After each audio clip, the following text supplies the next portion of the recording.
네, 이번 시간에는 DHCP에 대해서 한번 알아보도록 하겠습니다.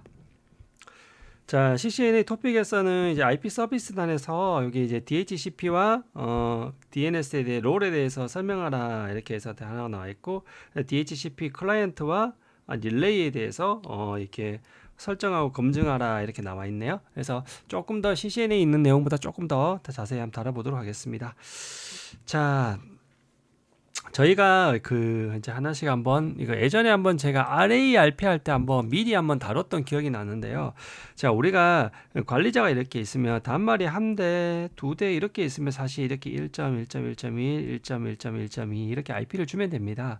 근데 이게 뭐 이렇게 100대 있더라도 주면 되는데 이게 계속 늘어나고, 그리고 요즘은 또 어떤 게 있냐 하면 요즘은 이렇게 태블릿들이 많이 있지 않습니까? 태블릿들이 이게 태블릿들도 있고, 그리고 우리가 이제 스마트폰 같은 것도 이렇게 있다 보니까 이런 단말들한테 일일이 IP를 할당하는 게 점점 좀 어려워지기 시작합니다. 그래서 이 관리자가 기존에 우리가 정적으로 IP를 이렇게 주는 걸 스태틱이라고 합니다. 정적으로 일일이 관리자가 한 땀 한 땀씩 주는 걸. 근데 요거를 이제 이렇게 주지 않고 요즘은 동적으로 이제 IP 관련 정보들을 할당하는 게 있거든요. 그 정 프로토콜이 이제 우리가 DHCP입니다. 그래서 얘는 어떻게 하냐면, 사람이 기존에는 이렇게 한 땀 한 땀 IP를 이렇게 줬다면 이제는 얘는 그렇게 하는 게 아니라 요한테 하나의 관리자를 세웁니다. 이렇게 서버를 하나 이렇게 만듭니다. 이 DHCP 서버랍니다. 자, 나 너한테 임무를 줄게. 너는 여기 있는 애들 네트워크 달라붙을 때마다 IP를 하나씩 할당해 주면 돼서 이렇게 서버를 할당하게 됩니다. 그래서 요게 이제 DHCP 서버를 두면서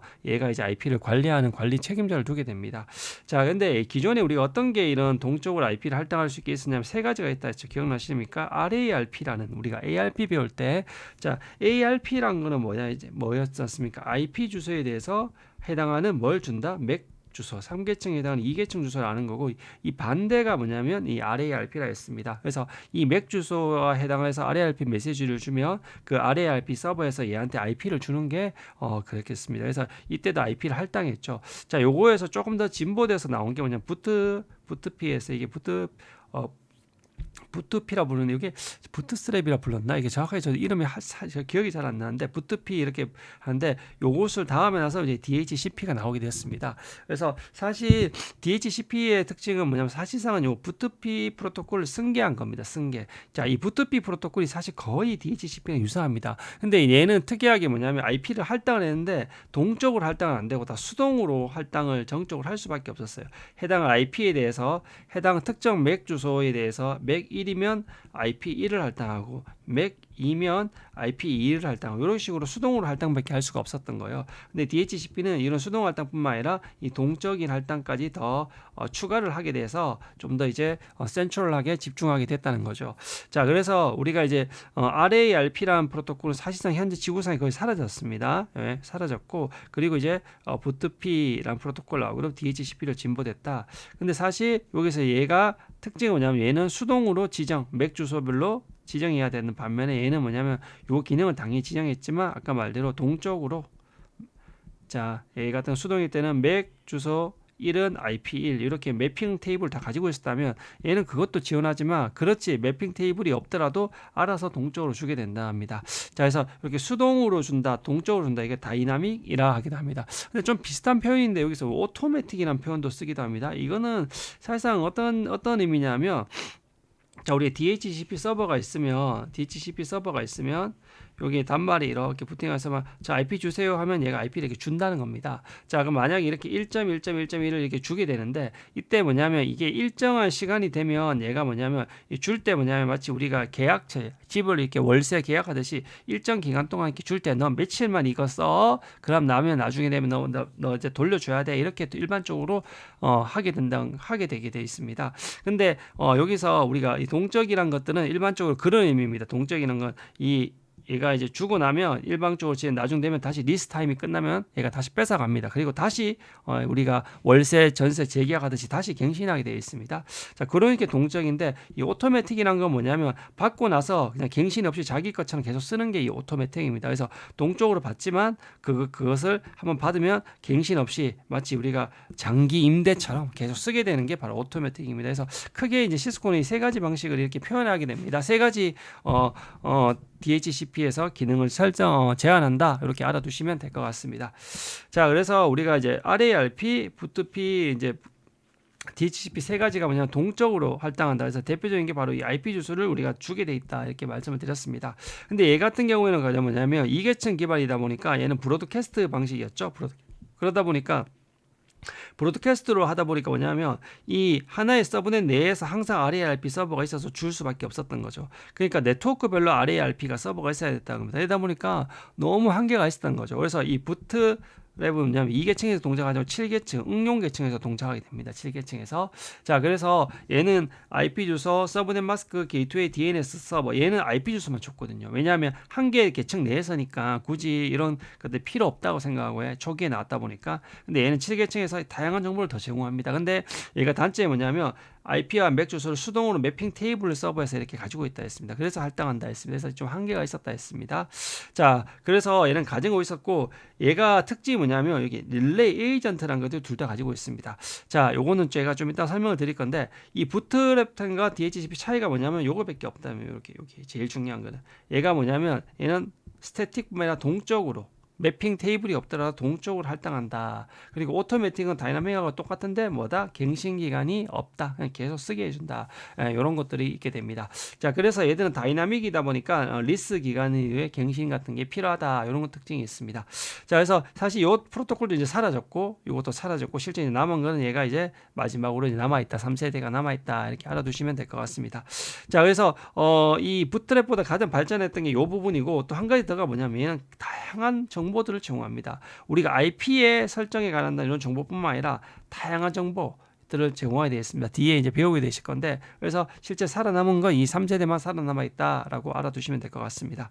자, 다이나믹 DHCP는 다이나믹 호스트 컨피그레이션 프로토콜이에요. 그래서 뭐냐면 호스트 단말일 설정을 동적으로 자동으로 해주는 분이에요. 그러니까 단말에 대한 우리가 단말이 이렇게 있으면 얘에 대해서 원래 관리자가 IP 주소도 세팅하고 서브넷 마스크 세팅하고 게이트웨이도 설정하고 DNS 서버 주소도 설정하고 그리고 얘가 NTP 서버도 필요하면 NTP 서버도 적어야 되고 만약에 TFTP 서버도 적어야 되면 적어야 됐다면 얘가 어떻게 되냐면 이 DHCP 서버에서 얘가 딱 부팅하자마자 정보 저한테 정보 주세요 하면 얘가 딱 주면서 이걸 자동으로 다 세팅해 버린다는 거죠. 이런 식으로 뭐냐면 단말에 대한 구성, 설정 정보들을 동적으로 자동으로 제공해 준다는 겁니다. 그래서 이거 참고로 다 사람들이 이거 IP 주소만 해준다고 생각하지만 그게 아니라 IP는 기본이고 뿐만 아니라 서브넷 마스크, 게이트웨이, DNS 서버, 도메인 네임, 뭐 NTP 서버, 우리가 앞에서 배웠던 임대 시간, 이 주면서 너 이거 며칠 임대 가지고 있어, 또 그렇게 뭐 TFTP 서버 이런 다양한 정보들을 주게 되어 있습니다. 자, 이렇게 해서 그러니까 다양한 정보들을 얘들이 뭐냐면 여기서 옵션이라는 정보를 통해서 주게 되어 있습니다. 그래서 얘는 굉장히 이런 다양한 옵션들을 가집니다. 이런 옵션. 이 IP 주소는 주지만 IP 주소뿐만 아니라 이렇게 다양한 옵션 정보들을 추가적으로 제공한다. 이것을 꼭 기억해 두시면 될 것 같습니다. 자, DHCP는 응용 계층 7계층 프로토콜이고요. 지금 저희가 이제 7계층 프로토콜 도전 깨기 하고 있죠. 그래서 저희가 이제 요거에 이제 DNS 배웠고 그리고 우리가 지금 우리가 배운 건 도메인 DNS만 배웠네요. 그리고 NTP 이런 것도 배웠죠. NTP도 배웠고 이제 하나씩 했다. 이거 끝나면 이제 다음 시간에 SNMP 배울 거고 또 그 다음 시간에 FTP, TFTP 배울 거고 또 지금 이거 배우고 있으니까 그다음에 이것도 배울 거에서 결국 다 도장 깨기 할 겁니다. 자, 얘는 이제 UDP 기반입니다. 특징으로. 그래서 얘는 이제 67번, 68번을 사용하고 있다. 그리고 얘는 이제 관리자가 동적으로 하다 보니까 관리자 부담이 관리됐고 그다음에 주소가 임대 기간 만료 회수하게 돼 있다 했습니다. 그래서 얘가 만약에 서버가 이렇게 IP를 줬는데 노트북이 이렇게 노트북이 어느 순간 쓰다가 껐어요. 그러면 얘가 다시 이제 반납을 해서 얘가 딴 애한테 IP 주소를 줄 수 있으니까 IP 관리 효율성이 있겠죠. 그리고 얘가 얘가 설정에 대해서 일관된 설정 이게 뭐냐면 단말이 이렇게 IP 주세요 하면 얘가 저 설정된 정책을 주다 보니까 이런 실수들을 사람이 설정을 하다 손으로 하다 보면 한 땀 한 땀 하다 보면 실수할 수 있는데 그런 실수할 염려가 없죠. 그리고 얘가 이제 이동성 요게 제일 크죠. 우리가 스마트폰이나 이런 것들이 우리가 설정하는 게 없이 저절로 다 되지 않습니까? 이런 모빌리티 요게 가장 큰 요즘 중요한 장점이죠. 근데 얘의 단점은 뭐냐면 이게 서버가 죽어버리면 이 IP를 줄 수 없으니까 나머지 애들이 다 IP를 받지 못하니까 어떻게 된다? 바로 이 가용성의 문제가 발생하게 된다. 그리고 얘가 예측 불가능한 주소를 가지게 돼. 동쪽으로 할당하다 보니 그때 무슨 문제가 생기냐? 우리가 말했던 ACL 같은 거 적용하기 굉장히 어려워지죠. 저희가 앞단에서 이렇게 ACL에 이렇게 걸 때 뭐냐면 얘 IP 주소를 1.1.1 알고 있으면 이 출발지 주소로 하는 그 스탠다드 ACL가 출발지 목적지를 모두 고려하는 익스텐디드 ACL 같은 게 있었는데 이 IP 주소가 이제 픽스가 돼 있어야 정책을 적용할 수 있는데 이런 DHCP 같은 경우에는 이런 것들 적용하기 굉장히 까다로운 면이 있죠.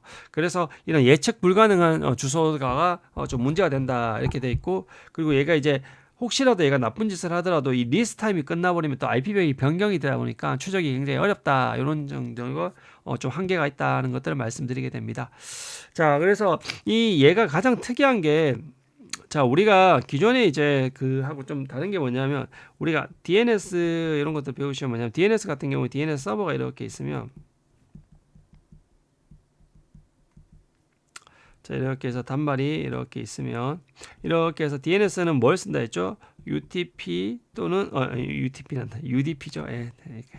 UDP TCP에 몇 번? 53번 포트를 쓴다 했습니다. 그래서 얘는 뭐냐면 자, 요 포트를 53번 포트를 어떻게 서버는 열어둔다고 해서 열어두고 패시브 오픈 누가 오기를 수동적으로 과계 사장님처럼 기다리고 있다 했습니다. 그러면 얘가 어떻게 한다? 딱 진입한다 했죠. 이렇게 해서 얘가 액티브 오픈해서 시도한다 했습니다. 자, 이렇게 하게 되면서 얘는 어떻게 되냐면 TCP가 일반적으로 포트가 세 가지가 있다 했죠. 어떤 포트가 있다 했죠? 이 웰로운 포트가 있고 이게 1023번까지 그리고 우리가 유저 포트, 레지스터 포트란 것들이 있었죠. 그리고 나서 단말할 때 해당하는 우리가 일반적인 클라이언트한테 해당하는 다이나믹 포트 또는 뭐 프라이밋 포트 이런 임시 포트가 있었습니다. 자, 이런 식으로 해서 여기 포트가 갑자기 49152가였나요? 하여튼 이렇게 해서 요 범위 내, 이렇게 범위 내부터 이렇게 세 가지 있었지 않습니까? 그래서 일반적 클라이언트들은 요 번호를 할당하게 되고 서버들은 요 번호를 할당하게 되는 건 일반적이라 했습니다. 그래서 DNS 서버 같은 경우는 이렇게 53번을 기다리고 얘는 이렇게 할 때 요쪽의 번호들 49153부터 65354 사이에 하나의 번호를 할당한다 했습니다. 근데 특정 서비스 같은 경우는 요때 요 구역도 클라이언트들이 쓰기도 한다. 옛날 장비들은. 근데 최근 장비는 다 요쪽을 주로 쓴다. 이렇게 말씀을 드렸습니다. 이게 일반적인 건데 이 DHCP라는 건 조금 특이합니다. DHCP라는 거는 조금 특이하게 뭐냐면 얘들은 이제 웰로운 포트를 이제 두 개를 쓰게 됩니다. 두 개를 쓰게 돼. 그래서 요것들이 조금 저도 처음에 이제 좀 헷갈렸다는 것들을 말씀을 드리게 됩니다. 자, 이게 뭐냐면 이 단말이 이렇게 있으면 저도 이게 항상 헷갈립니다. 클라이언트가 있으면 원래는 이제 DHCP는 자, 이렇게 했으면 DHCP 서버는 67번을 씁니다. 67번. 그러면 얘가 67번에 이렇게 열어둡니다. 이렇게 열어두고 요걸 우리가 뭐냐면 패시브 오픈이라 해서 기다리고 있습니다. 자, 이렇게 기다리고 있으면 이 친구가 클라이언트가 자, 이제 IP 주세요. 이렇게 이제 주세요. 이렇게 할 거지 않습니까? 그럼 얘가 일반적으로 뭐냐면 앞쪽에 있던 요쪽 포트나 아니면 특별한 이제 옛날 같은 포트는 요까지 쓸 수도 있는데 일반적인 클라이언트들은 서버드가 요거 쓰고 클라이언트는 이거 쓰고 클라이언트가 일부는 요거 쓸 때도 있다 했습니다. 자, 이렇게 쓰게 되는데 근데 얘는 뭐냐면 특이하게 이 클라이언트도 원래 이렇게 나가면 일반적으로 여기서는 뭐냐면 49152번부터 얼마나 쓰는데 이 클라이언트 포트가 픽스되어 있습니다. 그것도 특이하게 뭐냐면 바로 웰로운 포트 68번으로 고정이 되어 있습니다. 그래서 얘가 좀 유일하게 이런 특이한 프로토콜입니다. 그래서 얘가 이쪽으로 패킷 보낼 때 어떻게 보냐면 출발지 포트를 68번, 목적지를 67번 이렇게 쏘게 됩니다. 근데 얘가 이쪽으로 쏠 때는 어떻게 보낸다? 반대로 이게 이쪽으로 해서 출발지 포트를 67번, 목적지 포트 68번 이렇게 해서 얘들은 항상 이 웰로운 포트들 둘 다 통신에 쓰게 됩니다. 그래서 얘만 좀 특이하다. 그래서 그 DHCP는 이런 참 특징이 있다라는 걸 알아두시면 됩니다. 그래서 서버가 한 건 느린 67, 클라이언트가 68번을 쓴다. 또 이렇게 해서 그것을 좀 알아두시면 좋을 것 같습니다. 자, 그래서 얘들은 특이하게 웰로운 포트를 둘 다 클라이언트들이 쓰지 않는다는 거죠. 그래서 얘들은 클라이언트들도 웰로운 포트를 쓴다는 거죠. 그래서 일반 임시 포트를 쓰는 게 아니라 그래서 웰로운 포트를 쓰게 된다. 그래서 서버 포트 SP는 항상 67번 이렇게 기다리고 있고 클라이언트는 몇 번? 68번을 쓰게 된다. 그래서 얘가 이쪽으로 갈 때 이렇게 68, 67, 67, 67 이렇게 간다는 거죠. 자, 우리가 일반적으로는 어떻게 간다? 이렇게 했을 때 여기에 클라이언트가 68번이 아니라 원래는 49152 이후부터의 다이나믹 프라이빗 포트를 써야 되는데 그걸 쓰지 않아요. 얘들은 양쪽 통신할 때 특이하게 이런 식으로 둘 다 웰로운 포트를 사용하는 특정한 특징이 있다는 것들을 말씀드리게 됩니다. 자, 그래서 요것들을 좀 기억을 해두시면 좋을 것 같습니다. 자, 그리고 DHCP 서버 같은 경우에는 우리가 이제 구현 방식이 크게 이제 주로 이제 서버에서 많이 구현합니다. 그래서 우리가 리눅스 서버나 윈도우 서버에서 거의 다 구현하고요.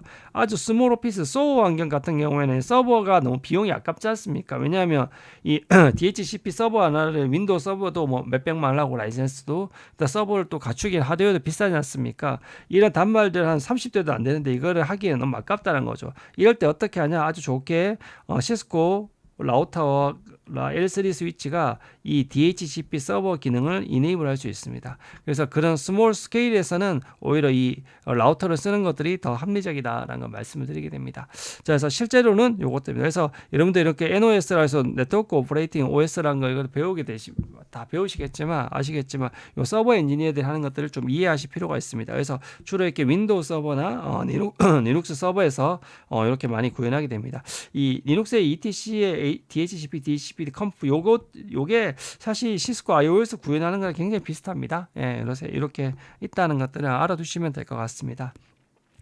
자, 이제 DHCP 하기 전에 우리가 하나만 더 복습을 하도록 하겠습니다.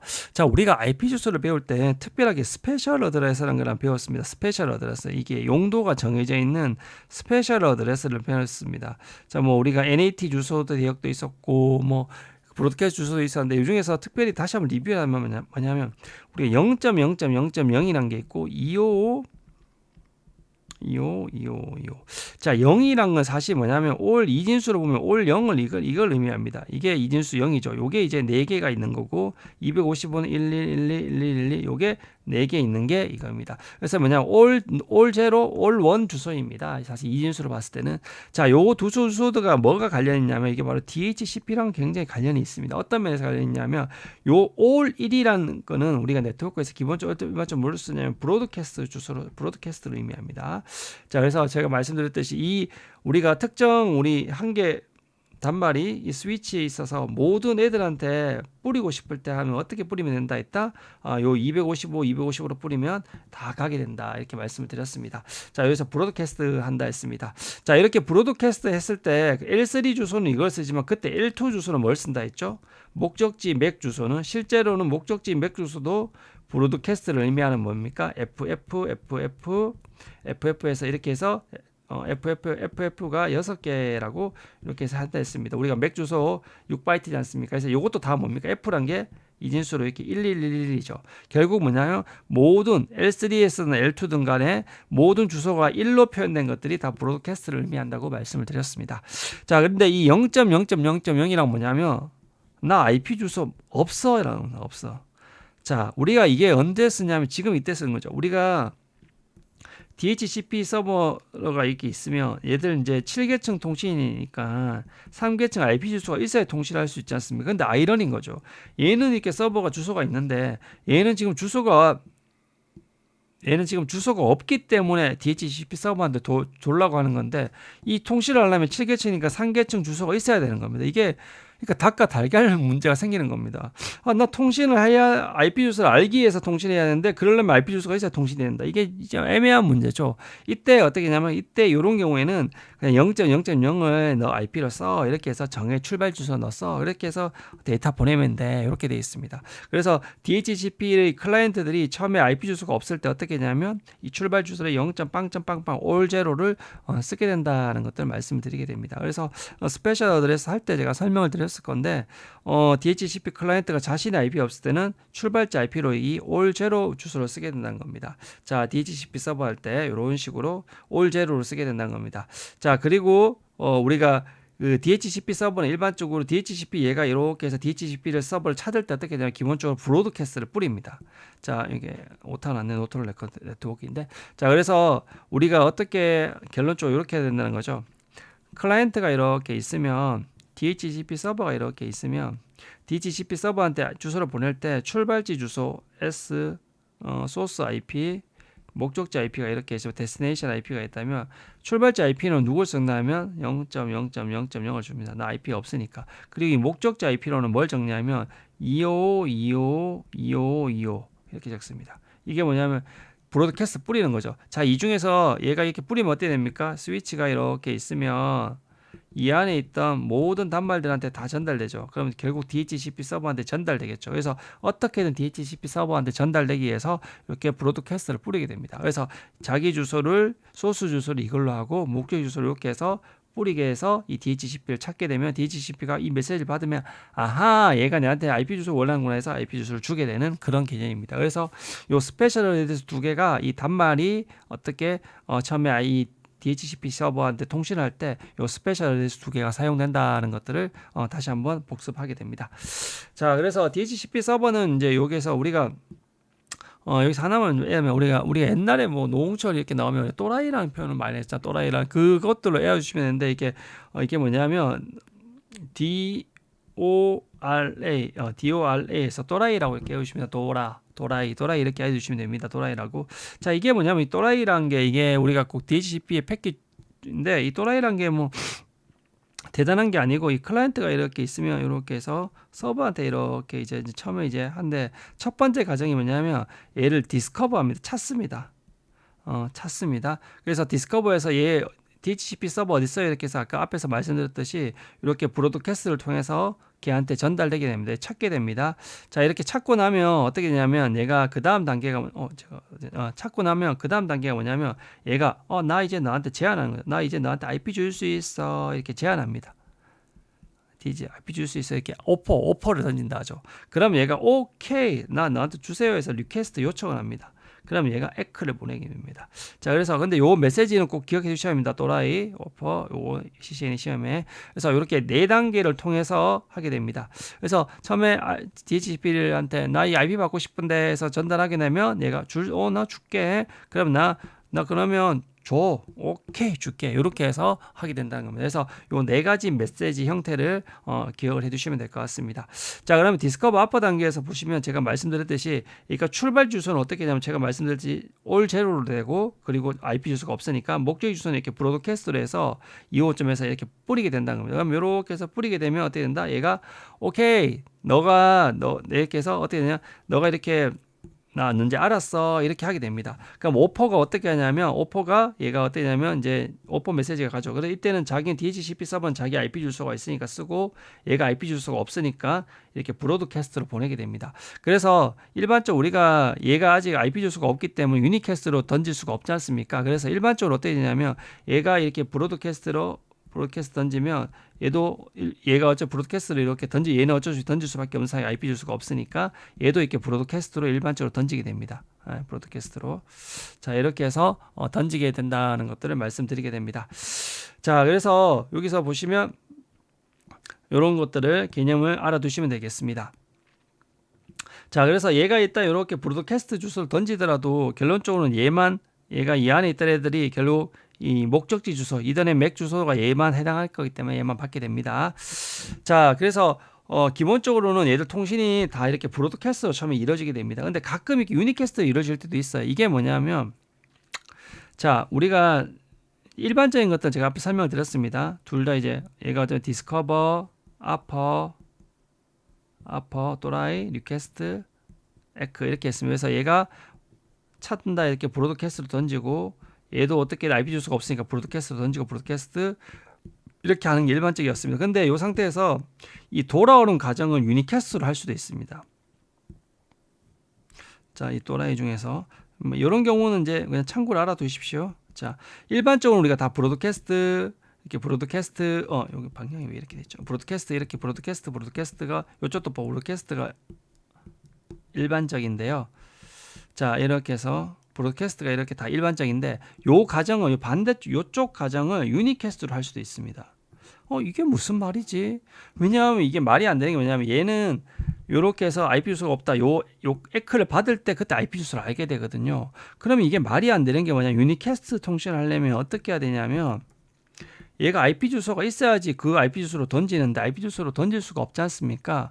그러니까 브로드캐스트로 얘가 던질 수밖에 없는데 이게 무슨 말이냐? 이제 여기 한 가지가 있는데 이게 뭐냐면 얘가 그 처음에 디스커버나 요런 이렇게 얘가 자기가 보내는 이 디스커버 아퍼 리퀘스트. 자, 이 리퀘스트를 보낼 때 어떻게 하냐면 얘가 어떤 플래그, 브로드캐스트 플래그란 걸 설정할 수 있습니다. 자, 이 브로드캐스트 플래그를 설정하면 뭐냐면 내가 어떻게 보냐면 얘가 플래그를 보낼 때 이렇게 얘가 보낼 때 브로드캐스트 플래그를 하나 이렇게 이 메시지 안에 브로드캐스트 깃발이라고 해가지고 플래그란 게 있습니다. 이게 이제 1이면 깃발 올리는 겁니다. 그러면 깃발 올리니까 브로드캐스트란 거고 0이면 아니다 의미는 유니캐스트란 겁니다. 자, 이게 뭐냐면 얘가 이렇게 보낼 때 이 브로드캐스트 메시지 안에 브로드캐스트 플래그를 얘가 1로 설정해서 보내면 얘가 응답을 브로드캐스트로 해야 되고 0으로 설정하면 유니캐스트로 해야 됩니다. 그래서 얘가 이제 주도권을 가지고 있는데 근데 이제 오케이 이거는 무슨 그 의미는 알겠어. 그런데 뭐가 말이 안 되냐면 내가 IP 주소가 이 과정이 끝나야지 IP를 받는데 어떻게 유니캐스트로 받겠다는 거야. 이게 이해가 안 될 수가 있습니다. 자, 이게 실제 여기서 유니캐스트라는 건 뭐냐면 L2 유니캐스트를 의미합니다. 이게 뭐냐면 얘가 맥 주소가 만약에 AA라는 주소가 있고 얘가 BB라는 맥 주소가 있다면 얘가 요 단계에서 보낼 때 어떻게 보내냐면 자, 3단계 주소는 출발 주소를 아까 말했던 0.1 IP 주소가 없으니까 여기는 브로드캐스트 이렇게 보낼 겁니다. 근데 2계층 주소일 때는 어떻게 보내냐면 2계층 주소는 얘가 자신의 맥 주소가 있을 거고 AA를 넣고 그 다음에 브로드캐스트를 보내니까 얘의 맥 주소가 F 해서 F6개인 걸로 보낸다 했습니다. 자, 이렇게 해서 도착하면 뭐냐면 얘가 뭘 알 수 있냐면 이 서버가 뭘 알냐면 얘의 뭘 압니까? 얘의 출발지 맥 주소를 알게 되죠. 그래서 얘가 이쪽에 보낼 때 어떠냐면 자기의 맥 주소 BB가 있으면 출발 주소는 BB, 목적 주소 AA하고 이렇게 해서 L2로 실어서 보낼 수 있어요. IP 주소 없이. 자, 이렇게 해서 보내버리면 어떠냐면 이렇게 해서 전송을 해버리면 어떠냐면 이렇게 해서 보내버리면 이게 바로 스위치에서 이 동일 네트워크가 있으니까 스위치가 전달되겠죠. 이렇게 해서 유니캐스트로 전달할 수도 있다는 겁니다. 자, 이런 식으로 해서 L2 2계층을 유니캐스트로 전달할 수 있는데 일반적인 거는 다 이렇게 양 단계에서 주로 브로드캐스트로 가는 게 일반적이다라는 것들 말씀드리게 됩니다. 그래서 이걸 설명드릴까 말까 했었는데 이런 우리 브로드캐스트 플래그에 의해서 결국 클라이언트 단위에서 결정하게 된다는 것들을 말씀드리게 됩니다. 그래서 기본적인 거는 양쪽 다 브로드캐스트로 일반적으로 간다라고 이렇게 생각하시면 됩니다. 자, 그리고 DHCP는 갱신량이 필요하다 했습니다. 이게 뭐냐면 제가 말씀드렸죠. 한 번 IP를 주면 그것을 계속 가지고 있는 게 마치 우리가 전세처럼 2년이 지나면 갱신하듯이 그렇게 갱신을 하게 만들게 되어 있습니다. 왜냐하면 한 사람이 계속 가지고 있어서 쓰지도 않는데 가지고 있으면 이 IP 대역의 IP가 낭비가 되기 때문에 이것을 어떻게 하냐면 재갱신을 하게 하라 이렇게 되어 있습니다. 자, 그래서 뭐냐면 얘가 처음에 IP 주소를 이렇게 해서 에크가 이렇게 해서 우리가 앞에 보면 이렇게 앞쪽에서 에크를 줄 때 뭐냐면 갱신 시간을 알려줍니다. 예를 들면 너 이거 4일 써 이렇게 4일 동안 너 이거 쓸 수 있어 이렇게 알려주게 됩니다. 자, 이렇게 4일 동안 쓸 수 있다 알려줬는데 4일 됐을 때 뭐냐면 약 50% 되는 지점. 그럼 2일째 뭐냐면 얘가 나 계속 써도 되지? 다시 한번 물어봅니다. 4일 받았어 나 50% 지점에 전세 재계약하듯이 자 50% 지점에 나 사서 써도 되지 해서 이때는 디스커버, 아퍼, 리퀘스트, 에크 4단계였지 않습니까? 근데 디스커버라는 목적이 뭡니까? DHCP 서버를 찾는 거고 아퍼라는 거는 뭡니까? 나가 줄 수 있어. 이게 DHCP 서버를 찾는 과정이죠. 그리고 나서는 리퀘스트, 에크에서 실제로 요청하는 과정이지 않습니까? 그러니까 찾아 아니까 디스커버, 아퍼는 생각하고 바로 리퀘스트, 에크로 어떻게 되냐면 직접 DHCP 서버를 하니까 나 이거 계속 쓸게 이렇게 해서 써도 되지 이렇게 50% 이틀째 되는 날 4일로 받았을 때 절반 되는 50% 되는 지점에 이틀째에 이걸 보내게 됩니다.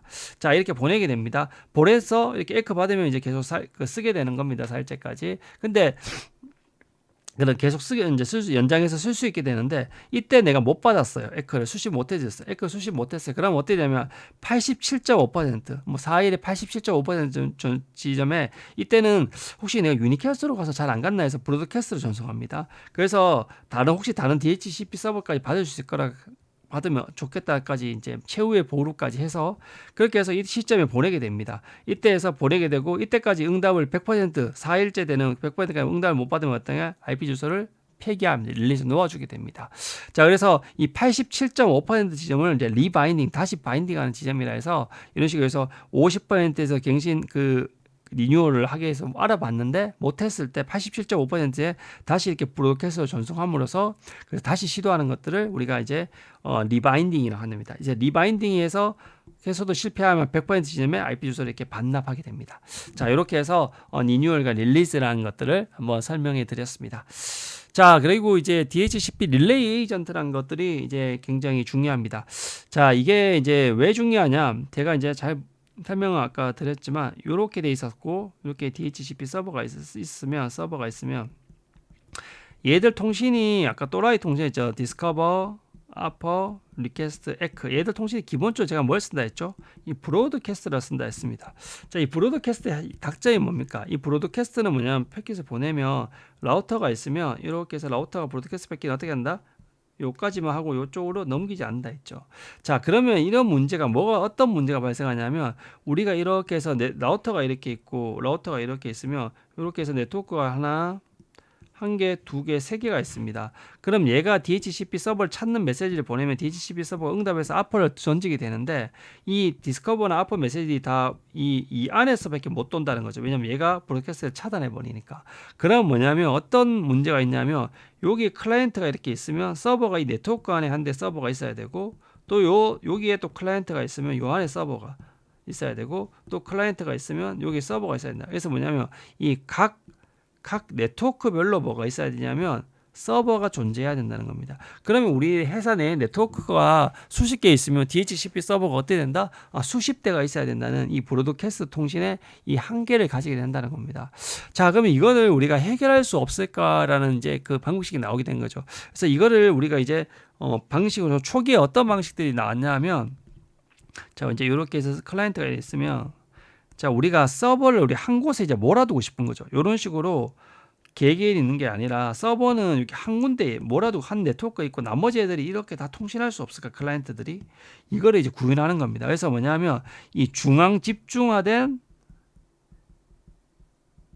회사 내에서 아무리 네트워크 많더라도 DHCP 서버 한 대만 있으면 안 될까? 예비로 한 대 돼 있을 수는 있지만 자, 이렇게 중앙 집중화된 것들을 원하게 됩니다. 자, 그런데 우리가 DHCP 클라이언트가 있고 이렇게 라우터가 있고 이렇게 있고 라우터를 거쳐서 여기 DHCP 서버가 이렇게 있다 해봅시다.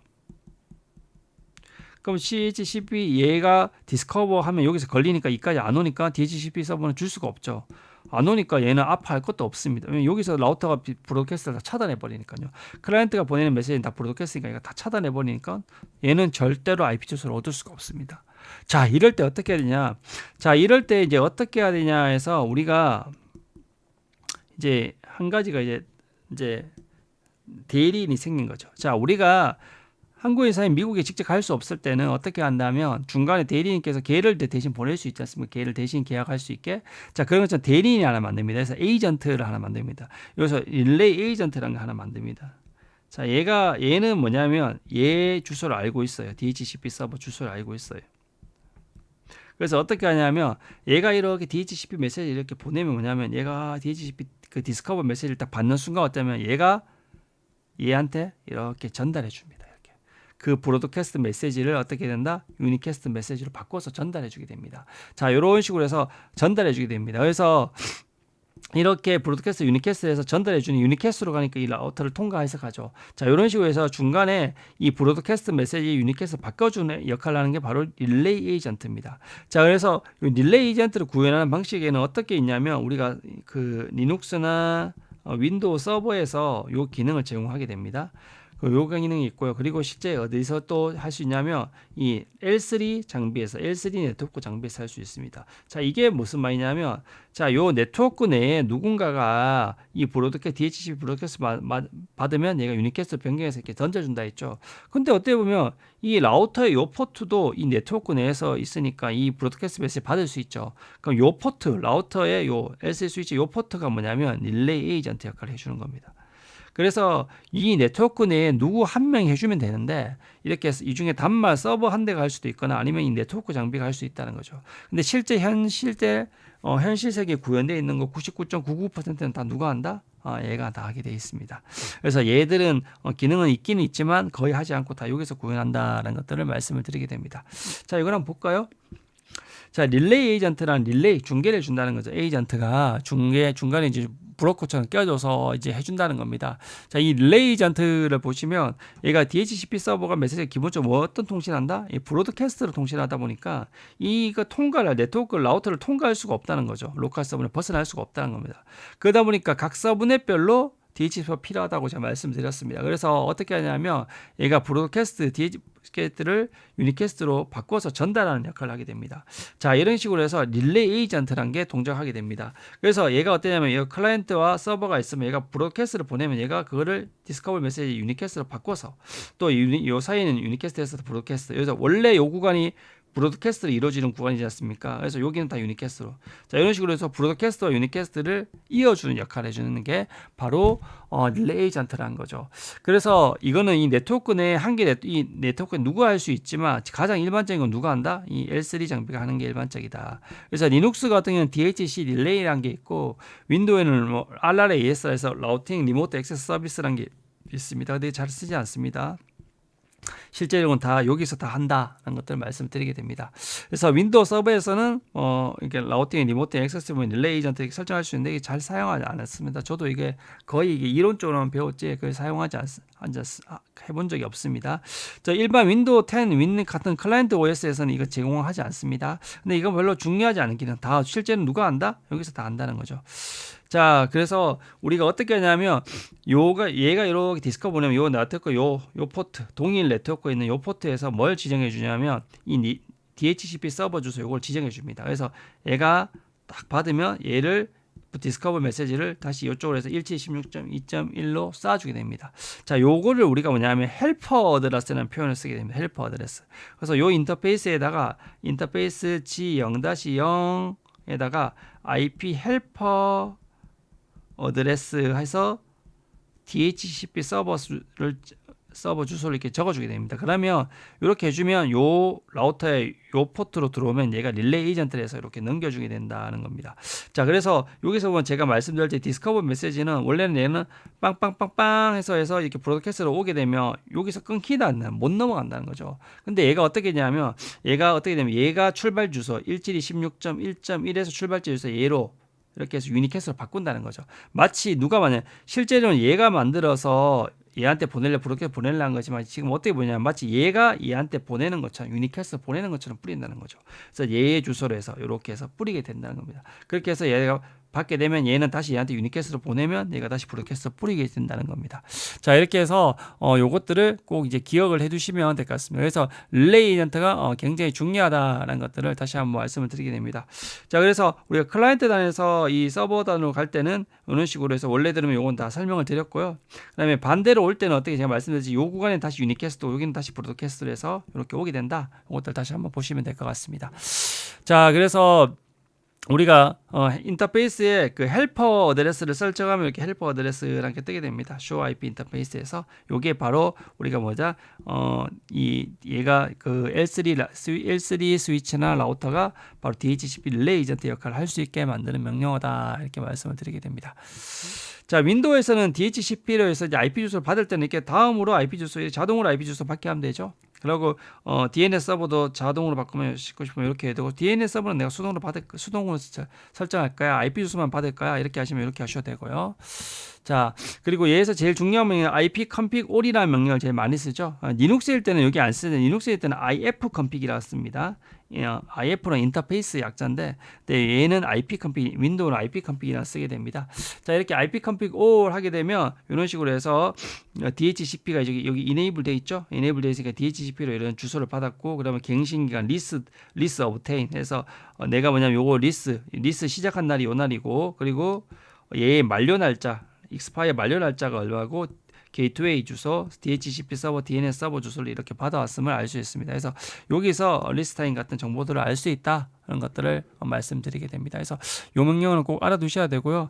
그리고 얘가 만약에 내가 요 IP 주소를 만약에 내가 이제 윈도우를 종료할 필요 없다. 그럼 수동으로 기본적으로 하면서 반납하게 되지만 얘가 IP 컴피 릴리즈라는 거 놓아주다라는 걸 해주게 되면 얘가 IP 컴피 릴리즈를 하고 나서 하고 나서 IP config all 하게 되면 어떠냐면 이렇게 IP 주소가 없게 됩니다. 그래서 IP config 이제 나 더 이상 이제 필요 없어 나 종료할 거야 이럴 때는 DHCP 릴리스를 이렇게 보낼 때가 있거든요. OS가 그때 보내면서 얘가 이제 그 IP 주소를 다시 반납받게 됩니다. 그래서 릴리즈라는 것들을 알아두시면 되고 그럼 리뉴라는 건 뭐냐면 내가 이제 반납하고 나서 다시 받고 싶을 때는 리뉴라는 걸 쓰게 되면 다시 이렇게 IP 주소를 다시 받게 되고 다시 리스 obtain 리스 받은 날짜, 리스 expire 이런 정보들 다시 받게 됩니다. 그래서 우리가 이제 꼭 알아둬야 될 게 IP config 요 메시지에서 그래서 all 하면 좀 더 자세한 정보를 보이고 그냥 해도 되지만 그래서 IP config 또 앞쪽에서 뭐 있었죠? 예, 릴리스라는 게 있었죠. 릴리스하면 IP 주소를 반납하게 되고 리뉴를 하게 되면 또 새로운 IP를 요청, 갱신한다. 이렇게 해서 이 세 가지 명령을 꼭 알아두시면 될 것 같습니다. 자, 그리고 이제 그 iOS에서는 어떻게 하냐면 똑같습니다. 거의 우리가 기존의 IP 주소를 할 때는 어떠냐면 인터페이스 이 0-0 IP 어드레스 1.1.1.1 2525252525 빵 이렇게 했다면 IP 어드레스 주소를 적지 않고 이 자리에 뭐냐면 IP 어드레스 DHCP 이렇게 하면 DHCP를 받게 됩니다. 자, 이렇게 해서 요거 알아주시면 되고요. 만약에 얘가 릴리즈 하고 싶다. 릴리즈 반납하는 거죠. 그럼 뭐냐면 얘가 앞에다가 IP 주소 안에 no 해주면 됩니까? 안 쓰겠다니까 반납하게 되는 겁니다. 자, 만약에 갱신하고 싶다. 이럴 때는 renew 이렇게 해주시면 됩니다. renew DHCP 이렇게 하셔가지고 renew 하시면 갱신하게 됩니다. 그래서 알고 싶으면 show DHCP release 명령을 치시면 됩니다. 요게 명령이 뭐냐면 IP config all 명령과 유사하다고 생각하시면 됩니다. 그래서 이런 명령 사실 그렇게 쓸 일이 많지는 않은데요. 이렇게 no는 많이 쓰지만 renew 명령 이런 것들은 사실 저도 거의 써본 적은 없습니다. 이런 명령이 있다는 것도 저도 이번에 하면서 처음 알았어요, 사실. 그래서 이런 명령은 뭐 잘 쓸 일이 없으니까. 근데 요것들은 간간히 쓸 때가 있기 때문에 꼭 알아두시면 좋을 것 같습니다. 그래서 우리가 인터페이스 IP 어드레스 DHCP 이렇게 해서 IP에서 실제 명시적으로 지정하지 않고 이렇게 해서 하면 동적으로 얻게 된다 이렇게 됩니다. 자, 그래서 이렇게 해서 얻게 되면 show IP 인터페이스 확인해 보면 어드레스는 determined by DHCP 이렇게 해서 DHCP로 얻게 된 주소를 보여주게 됩니다. 자, 그리고 당연히 우리가 IP 동적으로 얻은 거는 우리가 일반적으로 우리가 이 인터페이스 0-0 이렇게 해서 IP 어드레스 뭐 1.1.1 이렇게 세팅한 정보들은 세팅하고 저장하면 러닝 컴픽에 저장되지만 이 DHCP로 얻은 정보들은 동적으로 얻기 때문에 이 러닝 컴픽에 더 올라가지 않습니다. 그래서 이 정보들을 껐다 키면 또 그래서 다 다른 IP가 받아지게 됩니다. 내가 이번에 DHCP를 1.1.1 받았더라 껐다 키면 동일한 IP를 꼭 받게 되는 건 아니라는 거죠. 그래서 그것들을 러닝 컴픽에 저장이 안 된다. 이렇게 알아두시면 됩니다. 그리고 show DHCP release 이게 뭐가 같다 했으면 우리가 우리 윈도우의 IP config 뭐가 같다?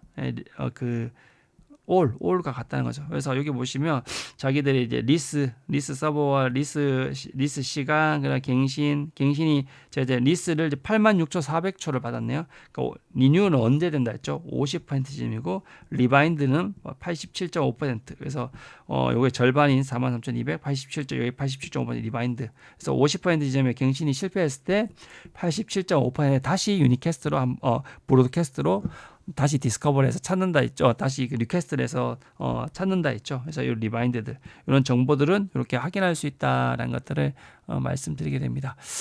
자, 그리고 이게 다음 게 이게 조금 이제 특이한 건데요. 자, 우리가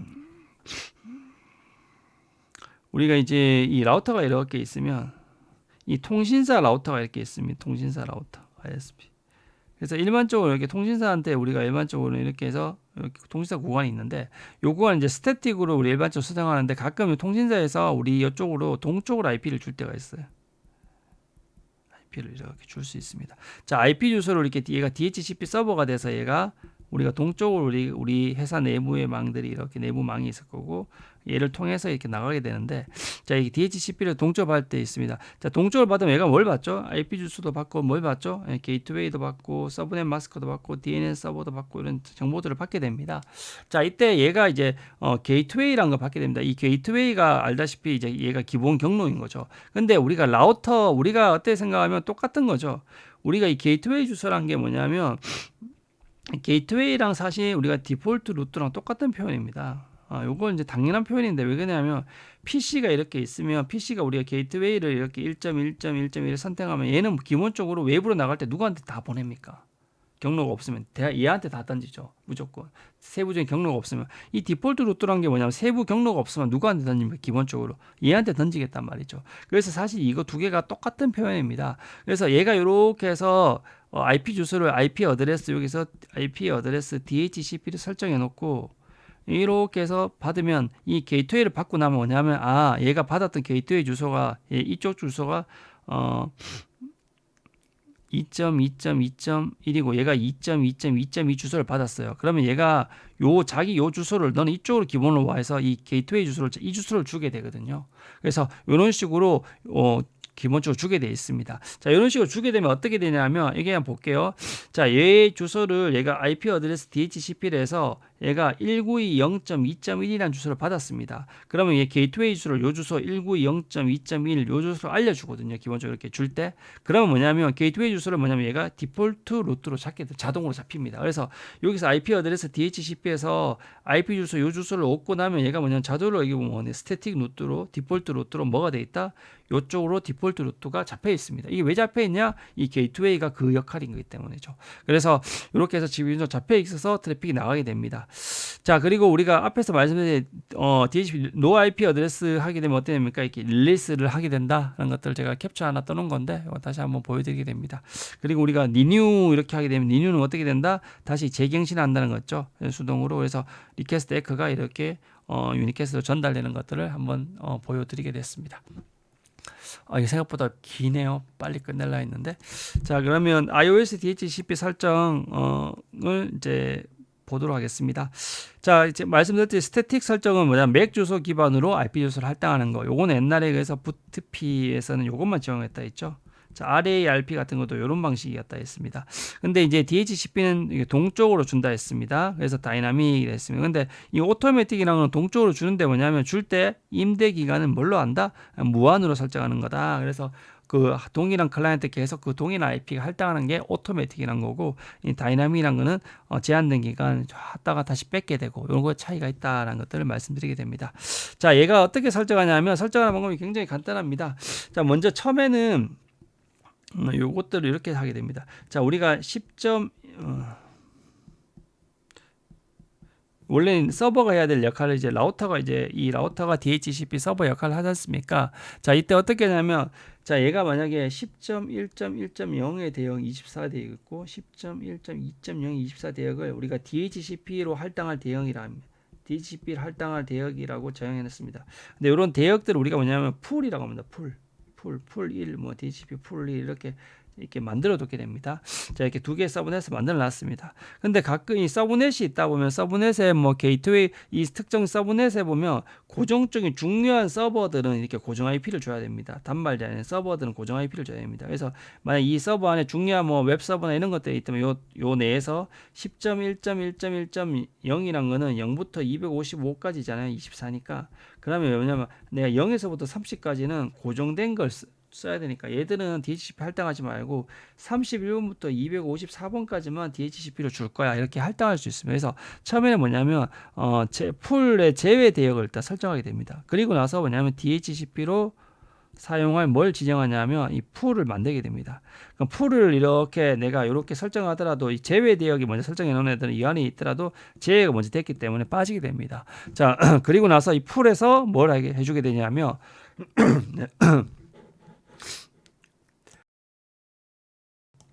자, 이 풀에서 뭘 해주게 되냐면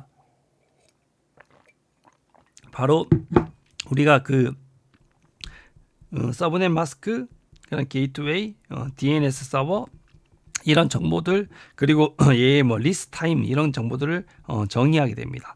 자, 그래서 이걸 보시면 처음에 이렇게 제외를 하게 됩니다. 특정 대역 중에 나는 19.168 10.1부터 10.10까지는 제외할 거고 여기서는 10.254는 제외할까 이렇게 해줄 수가 있다는 겁니다. 그리고 나서 IP DHCP 풀을 이렇게 만듭니다. 풀 하나 뭐 풀 두 개를 만들 수 있습니다. 그리고 나서 풀에 네트워크 내 대역은 19.168 10.0 대역이야. 그리고 라우터 주소는 19.168 10.1이고 DNS 서버는 두 개를 쓸 거야. 이렇게 해서 8.8.8 1.1째 두 개 쓸 거야. 얘 기본 도메인 네임은 이걸 줄 거고 리스트 타입은 얘는 7일 12시간 30분을 줄 거야. 그리고 나서 이게 옵션을 정보를 줄 수 있습니다. 이건 옵션인데 뭐 NTP 서버나 아니면 66번 이런 것들, TFTP 서버 이런 것들이거든요. 이런 정보를 줄 수가 있습니다. 자, 이렇게 줄 수가 있다는 특징이 있고요. 자, 만약에 내가 특정 서버한테는 제가 고정된 걸 주고 싶다. 이렇게 스태틱으로 주고 싶다. 그럴 때 어떻게 하냐면 특정 호스트가 있죠. 스태틱 바인딩 하는 건데 특정 호스트 19168 10.50이라는 호스트한테는 뭐냐면 걔를 이 주소를 주고 싶다는 거죠. 이 주소를 어떤 걔의 맥 주소가 0100 23 ABCD 뭐 EF 이렇게 돼 있으면 걔한테 ABCD 여기 ABCD까지 이렇게죠. 이제 이렇게 돼 있으면 뭐냐면 걔한테 요렇게 맥 주소를 가지면 걔한테 요 IP 주소를 주겠다는 거죠. 그래서 맥 주소에 대해서 뭐가 돼 있다? IP 주소를 고정으로 이렇게 바인딩을 해놨다라는 것들을 말씀드리게 됩니다.